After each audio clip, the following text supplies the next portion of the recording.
오늘의 조선일보 사설은 이준석 탈당, 희망 줬던 청년 정치의 결말은 결국 이렇게 라는 제목입니다. 이준석 전 국민의힘 대표가 결국 탈당했습니다. 신당을 만들어 내년 총선에 도전하겠다고 합니다. 불과 2년 반 전 많은 국민의 기대를 안고 당대표에 올랐던 그가 그 당을 비난하며 떠났습니다. 이렇게 되기까지 많은 우여곡절이 있었지만 이 전 대표가 낡고 고인 한국 정치에 변화를 가져올 것으로 기대했던 국민에게는 실망과 아쉬움입니다.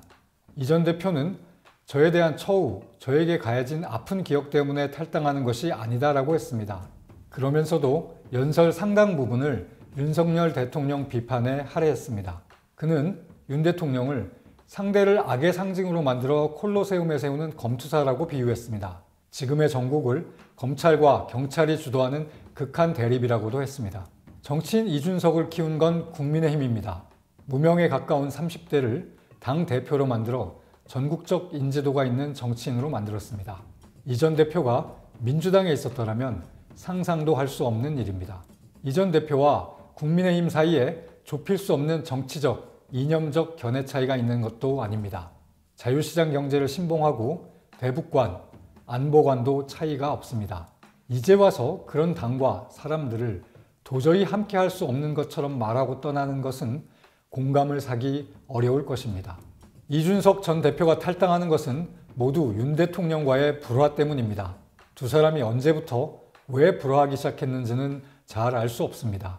그런데 특별히 불화할 이유가 없을 듯한 두 사람의 불화가 불구대천처럼 됐습니다. 이 전 대표는 윤 대통령에게 양두구육이라고 했고 친윤계엔 눈이 돌아간 사람들이라고 했습니다. 입당 전부터 이 전 대표를 경원시했다는 윤 대통령은 취임 후 이 전 대표를 성범죄자로 몰아 당대표에서 쫓아냈습니다. 그 뒤부터 이 전 대표는 윤 대통령과 국민의힘 비난을 주 업무로 삼았습니다. 우여곡절이 많은 우리 정치 역사에서도 대선을 함께 치러 승리한 정당의 대통령과 당대표가 이렇게까지 노골적으로 원수가 된 경우는 없었습니다.